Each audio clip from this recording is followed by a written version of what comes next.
Hello and welcome to my channel. My name's Faye, I am the Chronic Crafter and I'm an independent Stampin' Up demonstrator based in the UK. In today's video I wanted to demonstrate a card that I think is absolutely perfect for beginner crafters.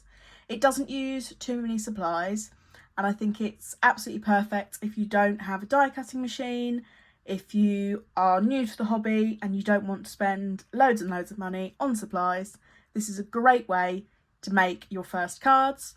It's also brilliant for more experienced crafters if you needed to make a card in a hurry, if you had an event coming up and you needed birthday cards, Christmas cards, any theme of card, then this technique is perfect. The technique in question is called cut, stack and shuffle. And we're going to make 3 cards today using this technique. So all you really need to do this is a paper trimmer, a stamp set, some adhesive, some ink and some patterned paper of your choosing. If you have it, it would be nice to have some solid colour cardstock too, but if you don't have this, then don't worry. And of course you will also need card bases. So some plain white paper is what I would recommend for these. If you're making your own, you could make coloured bases as well, or if you're using card bases that are pre-made, then you won't need to worry about this, but a piece of white cardstock will also be needed. So I've got 2 pieces here because I'm going to demonstrate how I make my own card bases. So I'm just going to move these to the side and I'll talk about these in a bit more detail in a minute. But making your own card bases is really, really easy. I'm in the UK, so I use A4 paper and I get 2 card bases from 1 A4 piece of paper. One of the reasons I love the Stampin' Up paper trimmer so much is that one of the blades on here is for cutting and another one is for scoring, and that's exactly what we need when we're making card bases, and it's very handy to be able to do it on one tool. So first thing to do is take your A4 piece of paper. I like to score first and then I'm scoring once and cutting once, and I'm going to score this paper at 10.5 centimetres. So this will be the fold line for my cards. So I'm going to line it up at 10.5 centimetres and then I'm going to go across with this pale grey blade, which is my scoring blade. So I've now scored my card base and I'm then going to line this up again and do the cut. And this time I'm going to line it up to about 14.8 and a bit. It's about 14.8 and a half. And then I'm going to cut. So the reason I score first is because if I did my cut first, then I would have to score twice, once on each of my bases. So we've now got essentially 2 A5 pieces of paper, and then I can fold these in half. It can be very handy if you have a bone folder when you're doing this, and then I can just run that along there to get a nice crisp edge, and I've made my own card bases. So you will need 3 card bases for this project, and obviously you get 2 from each piece of paper. So the stamp set that I'm using with today for these cards is the Long Time No See photopolymer stamp set. I originally purchased this stamp set because I absolutely love Dachshunds, sausage dogs, and I knew I'd have a lot of fun using that stamp and colouring it in. However, the reason I would really recommend this stamp set if you're a total beginner and don't already have any stamps at all is because you get Happy Birthday and Merry Christmas in one stamp set, and I thought that was really brilliant because it gives you that added versatility. A lot of stamp sets are either Christmas stamp sets or birthday themed stamp sets. You've also got some other sentiments in here which you could use. I made a card with the long time and then the no see last night, which was super fun to use. So I think it's very versatile, and of course you've got some characters that you could use. So that's why I've chosen that stamp set.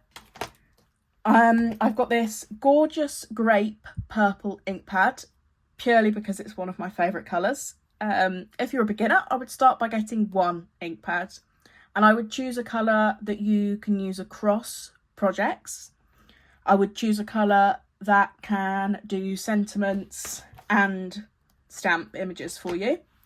So one ink pad. For adhesive, I'm using the Stampin' Seal. I absolutely love this. It's a tape roller.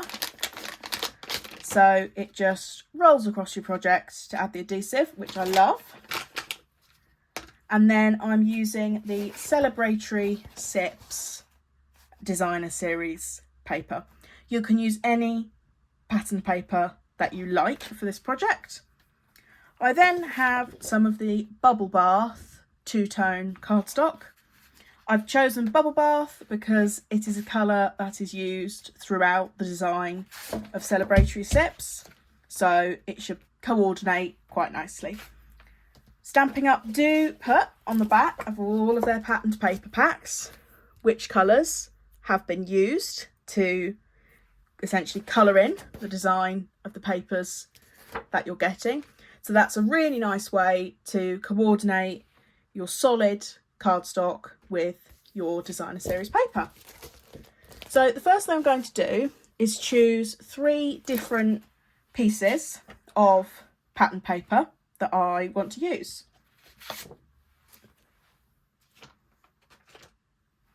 So I'll be cutting these pieces of paper to 13.8 by 9.5 centimetres.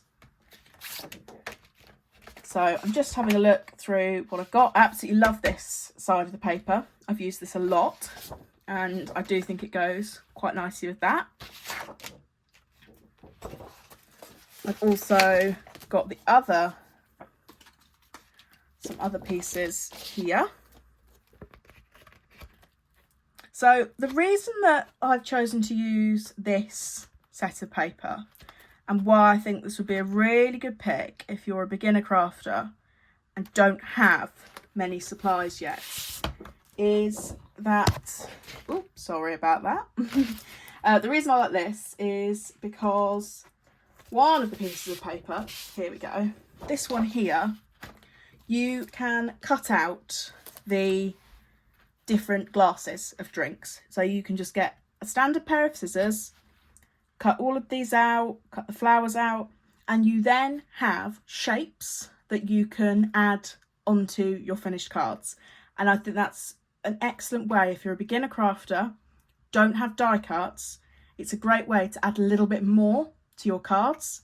So if you don't have any designer series paper yet, I would recommend choosing a set where you can cut out at least some of the papers that are included. I've got mine cut out here, which was the first sheet. So you get 2 sheets of this in each pack. And these are the ones that I have cut out from sheet 1 and can use on the project today. So I've chosen this really lovely flowery and stripy piece. This is the second sheet in the pack. I've already used up the first one. And then I will use this one with the drinks and this pink spotty side.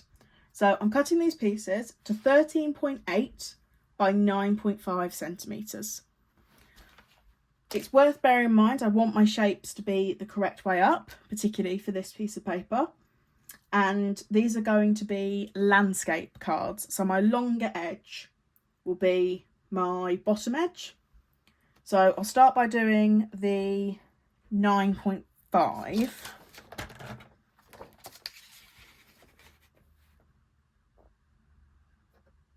Although I'm not sure I will get 2 pieces across from that.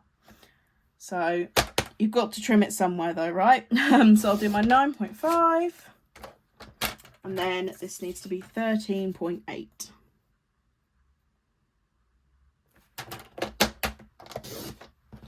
So I've got a piece of scrap that I'll just pop to the side, and that's my first piece.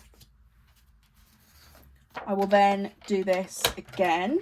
So I'll do, because I'm going to use the other side, the spotty side. So I'll do, let's see, is this 9.5? Yes, it is. So I'll do my 13.8.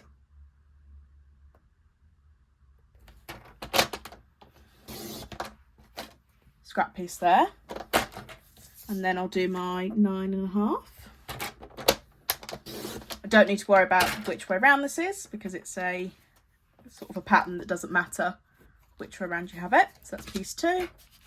And then for the last piece, I'm going to use the gorgeous flowery side, which again, it doesn't really matter which way up you put this one, but I'll do my 9.5 first. So you may find that you are able to use up scrap pieces of paper that you have here. You will have noticed that the piece I cut these ones from was square, but it was a bit smaller. That's because I'd already used part of that piece before. And now I'll do this to my 13.8.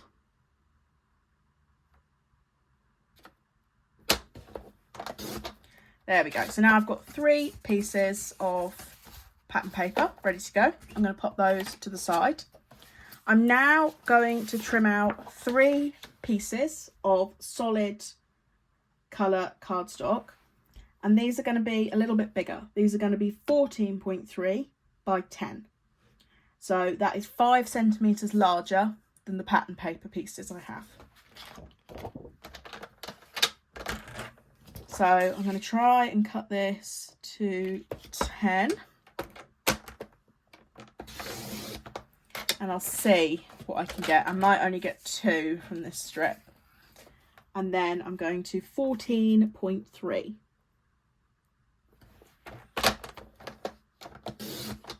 And again, I need to do this 3 times. I will put the measurements for each of the panels and some instructions in the description of the video. So don't worry if you're following along and are thinking, oh, what size was that? I will make sure that that's in the description. So it looks like this is just 10 centimetres. So I'll cut this to my 14.3.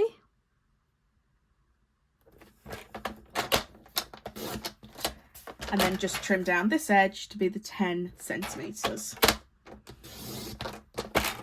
There we go, so a little bit off that. I'll put that to one side.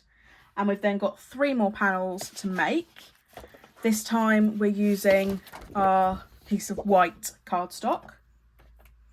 And these panels need to be 13.8 by 9.5. So that is going to be the same size as our pattern paper. So I'll cut to 9.5.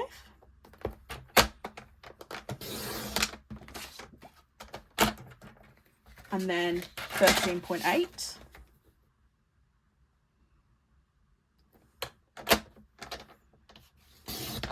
And again, it's going to be 3 panels.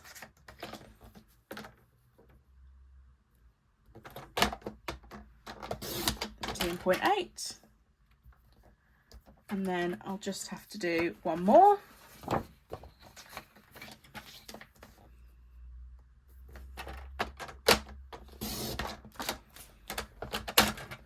.8 by 9.5.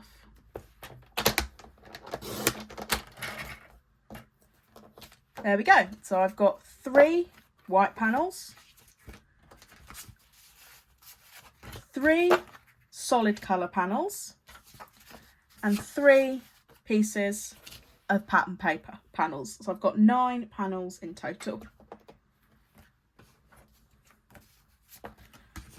So what I'm going to do is I'm now going to cut these pieces. And the first thing that I'm going to do is I'm going to trim them this way round, and I'm going to cut them by 5 centimetres.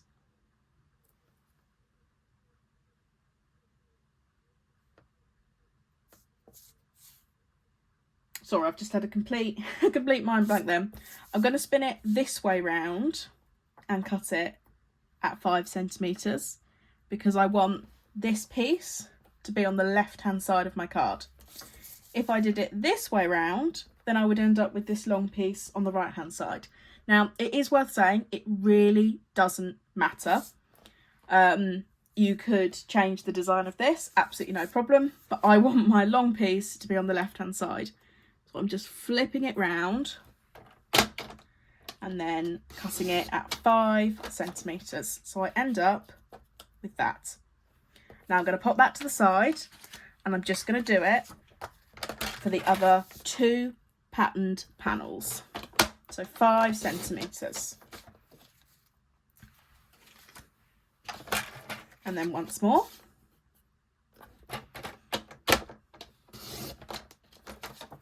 At 5 centimetres. So my panels have been cut a little bit.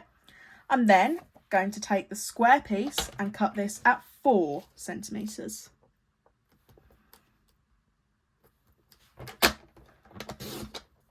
So my panels are now in 3 pieces.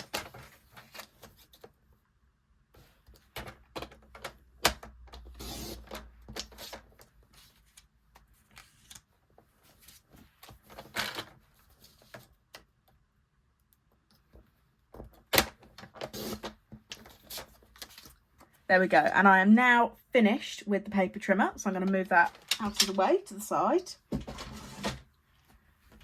And I'm going to pull down my panels that have now been chopped up into 3 pieces each. Now, I mentioned at the start, the technique is called stack, cut and shuffle, and this is where we will be doing the shuffle part. So we're going to use 1 piece from each of the panels to create these cards. So there will be 3 different pieces of pattern paper in each of our designs. Now, I don't know how I managed to get that wrong, but it's going to be the three different pieces of pattern paper. There we go. So you can see how, and I would say do choose 3 pieces of pattern paper that have come from the same paper pack, or if they're not the same designer series paper pack, then choose ones that use the same colours so that they do coordinate together. So this is where our white panels are coming into play, and we're going to take each of these 3 pieces and stick them onto our white panel. It's worth noting that because these are the same size, there will not be a border around these pieces. To do this, I'm going to use my Stampin' Seal, but you can use whatever it is that you like to use for your adhesive. I find this very easy. I much prefer it to double-sided tape because you're not having to mess around with peeling off backing, which I love. Hate having to remove backing, love not having to remove backing. So I'm just going to go ahead and stick each of these pieces down.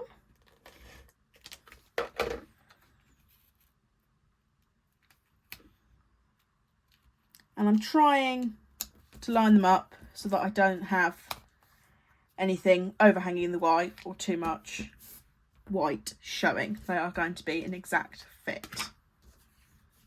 So obviously I'm just going to do this 3 times. But this is why I love the fact that we do end up with 3 cards in not a very long amount of time.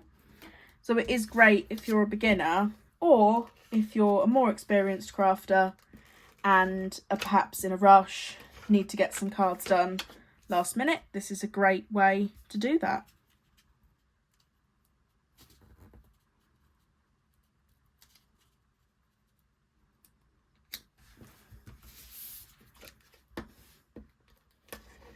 So yeah, you can hopefully see how easily the Stampin' Seal rolls across a piece of paper. Absolutely love mine, and I definitely wouldn't ever be without it. So last piece now.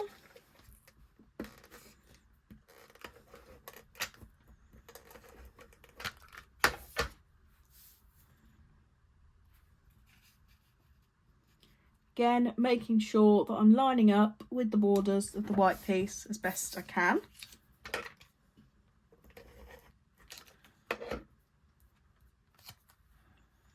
making sure that my pieces that need to be are the correct way around.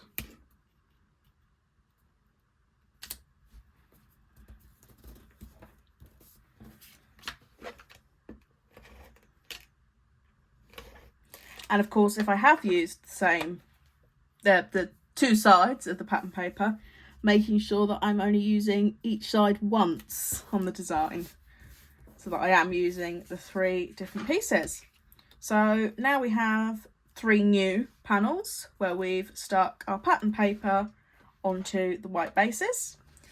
And this is where our coloured paper comes in. Now, if you didn't have coloured paper, I would use another piece of white, because you would still be framing. This isn't the correct size, but if I just pop that on there, you are still framing your design, which I think is a really lovely thing to do, rather than sticking it straight onto your card base. So I'm just going to turn these panels over, and again go in with my stamp and seal, and I'm going to use the darker side of the two-tone cardstock, and I just want to line that up so that hopefully it's in the middle of the pink panel. It doesn't need to be perfect. This is a handmade card. If your recipient wanted something perfect, then they could have gone to the card shop. They would have expected, you know, a card from somewhere from the high street, like Card Factory, for example, if they wanted something that's perfect. Whereas I'm sure that they will appreciate receiving something that's handmade from you, rather than something that someone's just popped into Card Factory on their way back from work, for example. Of course, other card retailers are available, but that's a very common one. So it is a really nice way to give someone something that's handmade. So don't worry about being too perfect. It is worth saying as well, if you have placed your pieces on the white and they were sticking over a bit, before you stick them down to your coloured panel, you can just give them a trim with some scissors. So now we have 3 finished panels with the 3 different pieces of paper on. So we're going to move on to doing our sentiments. Put the cap back on my stamp and seal so that doesn't go sticking to things I don't want it to. So if you had a die cutting machine and some banner dies, for example, see if I can find mine to show you.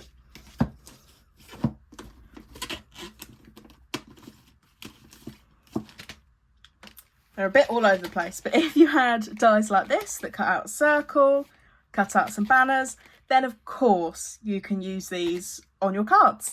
I'm not going to today because I want to show you what you can do if you're a beginner crafter who doesn't have cutting dies, who doesn't have a die cutting machine. And that will involve our paper trimmer again.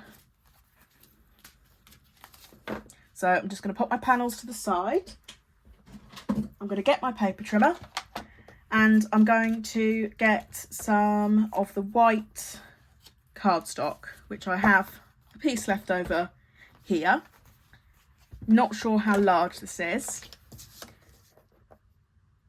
So it's worth saying there's no sort of right or wrong measurements for this. It will depend on the stamps that you're using. It will depend on how you want your sentiment to be. So one of the things you can do with a sentiment like this, that is double lines, it's across 2 lines, is you can stick some washi tape over and essentially make your sentiment appear as though it was on 1 line. So you would put washi tape over the birthday, ink up the happy, remove your tape, stamp the happy, and then do the reverse to stamp the birthday next to it. So the size that you're cutting your paper to will depend on what you want to do with your sentiment. So I'm probably just going to stamp mine as is. So I'm just putting the stamp there just so I can work out how big, how tall I need to cut this to. So I think I've settled on going for 3 centimetres. Now, all I would say is it doesn't matter what size you choose as long as you do the same size for all of them. But to be fair, you don't have to make them exactly the same. So you'd only choose the same size if you wanted to have 3 cards with the same size sentiment. And of course, you could do some as Happy Birthday, some as Merry Christmas. It will depend on the type of paper that you've used, but it's perfectly possible. So it looks like this is about 11.5. So I'm going to cut it to 5.5, which I'll just put my stamp there to check. 5.5 will be big enough. So 5.5, and you can hopefully see that that fits perfectly. And then again, I'll cut this piece to 5.5. There we go. And then I'm going to need one more piece that was 3 centimetres by 5.5.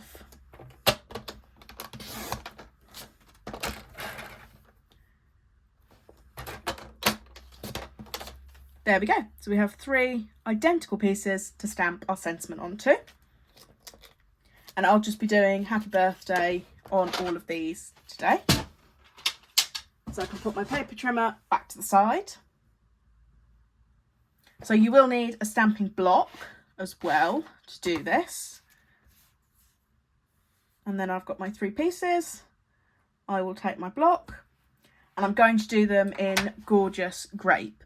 So this colour is not actually used in this designer series paper pack. If you weren't sure what colour ink pad to choose, then I would say pick your designer series papers, have a look at what colours are used to make the papers, and choose an ink pad that appears in the paper. So for example, this colour here is Timid Tiger. So it's a really bright, vibrant orange, and it's one of the 2025 to 2027 in colours, which is what Stampin' Up call their colours of the moment, so to speak. So it's a little bit limited edition in the sense that it's available for 2 years, but I think that is a really versatile colour, particularly if you know somebody who likes the colour orange like I do. So if you don't have a favourite colour, not sure what colours of ink pad to choose, go for one that appears in the paper pack you have chosen. But I love this Gorgeous Grape. I think it's almost one of my favourite colours. I don't have a single Stampin' Up favourite colour. I can't choose one. Don't ask me to choose one. But Gorgeous Grape certainly is one of my favourites.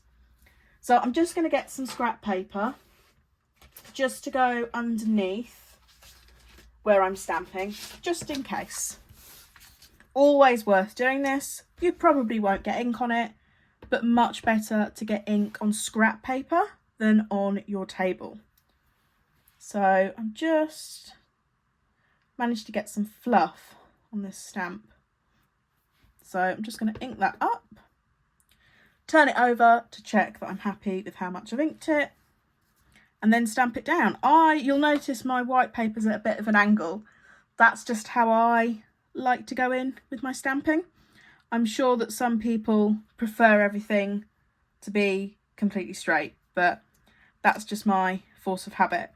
And if you don't like how it's turned out, you can cut another piece of paper to your measurements.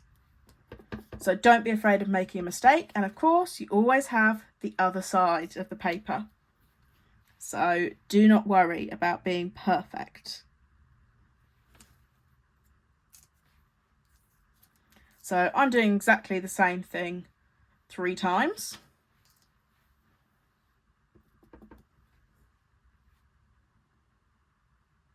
You don't actually need to turn the photopolymer stamps over to see how well you've inked them up, because they are see-through, so you should be able to tell.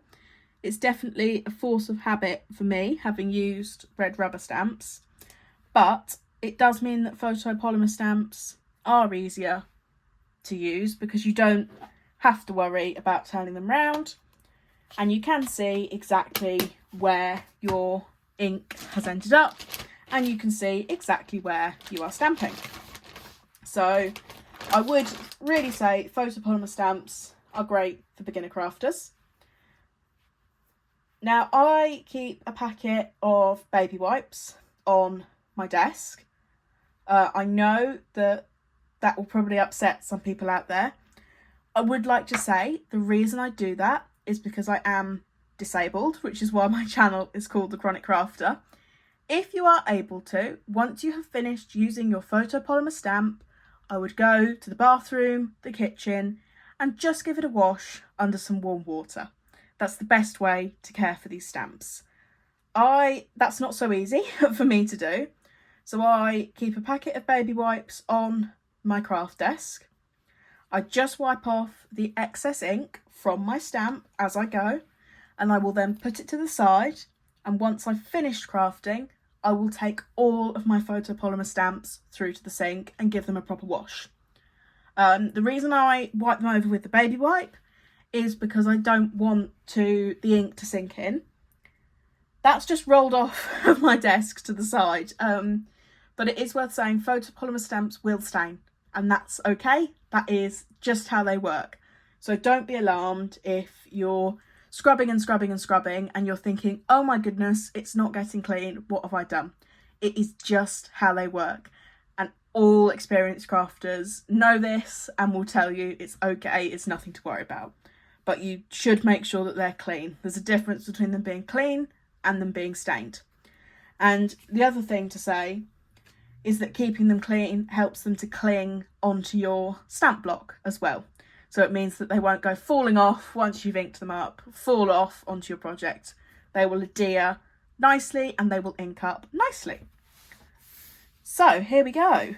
I've got my 3 panels, and you can have a bit of creative license here.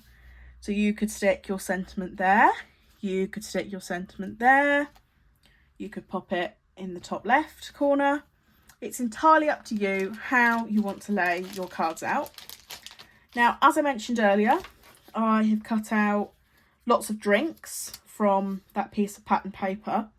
Now, quite a few of these are part drinks, so to speak, where they've been cut off just because of where they fell on the paper. And there are lots of really awesome card designs you can do that will use up these part pieces from any pattern paper that you've been trimming out. I won't be using the part shapes on these cards because they're just not so suited to it. So there are cards that you can make that will use those pieces up, no problem, but I won't be using them today. So here are all the glasses I have left that are full of drinks. And again, this is where it's up to you. You can see that I have some that are the same drink here and some that are different. If you wanted to, you could choose 3 of the same drink. You don't have to. It's entirely up to you. So I quite like this orange one that has I don't know if that's herbs or leaves. I'm sure there'll be someone out there who could tell me what drink this is. I quite like that one.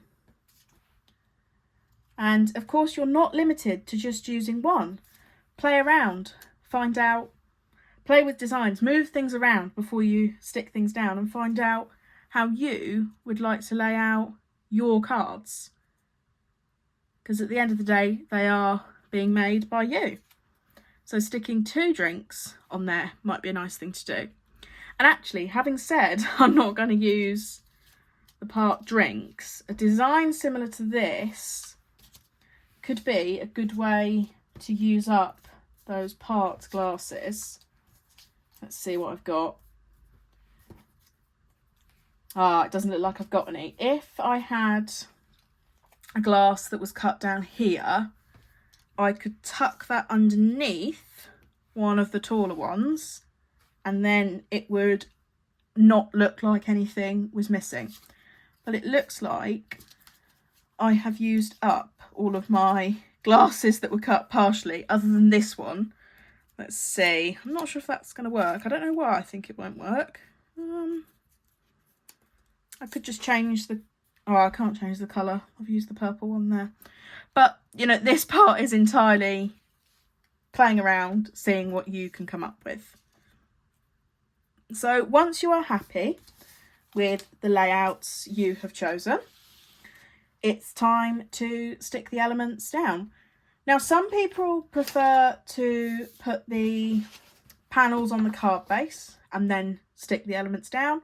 Some people prefer to finish their panel and then stick that onto the card base.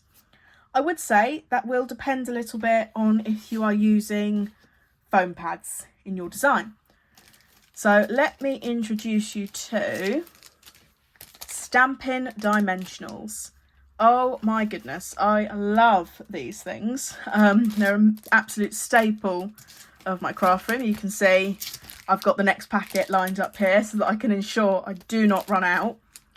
They're absolutely fantastic. I love them. And they will add, as the name suggests, some dimension to your cards.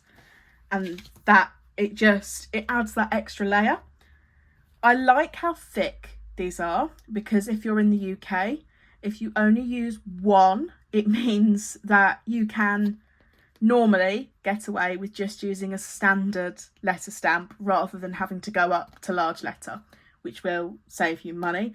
Of course, I would always recommend that you measure your cards, potentially even weigh them, depending on how many layers you've used, or take them down to the post office, because the last thing you want is your recipient receiving that dreaded fine card because you haven't paid the correct postage. But I do find with these, if I just use one, I can normally get away with it being a standard letter, so that's really good. So I just need to decide which ones I want to pop up and which ones I want to lay flat. So I might just take my card base and stick the panel down. So again, just going in with the stamp and seal. I'm doing a couple of extra rows this time, make sure it's nice and secure, and this will leave us with a little bit of a white border. There we go. And I was going to do this one slightly differently, so I was going to stick my happy birthday up there, and I'm going to use my dimensionals. I'm going to use them. So I'll just stick 2 on there. The other thing I love about these is how easy the backs peel off. They just come straight off, which if you've used other foam pads before, you will know the backs coming off is not something that can be taken for granted. So when I discovered that the Stampin' Up backs just came straight off, I knew that I had become an absolute convert to them, and I had to make sure that I always had plenty in my craft room ready to go. So go in with that. I'm going to keep that flat, and that is my first card done. So I'm just going to do the next 2 cards. This time I'll stick that down flat.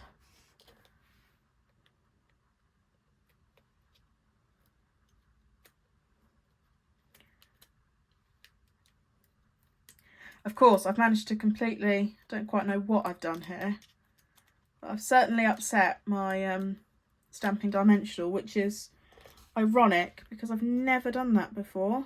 So of course it had to happen when I'm filming a video telling you how awesome this is. I promise it is. So what I might just do for now is just get some wet glue out.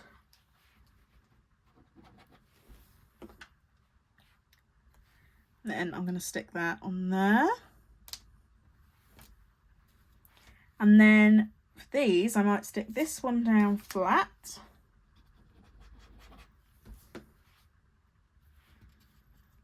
And I'm going to go for a bit of an angle.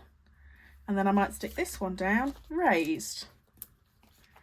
Again, using those stamping dimensionals. Peel off the backs.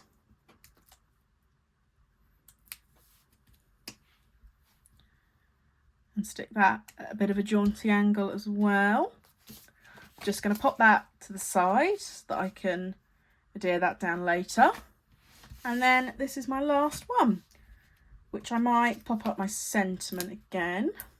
So it's entirely up to you. You could pop up every piece that's on your card, or you could do what I've done so far and stick some of them down flat and some of them down with the dimensionals, which in fact I might do that on this one as well.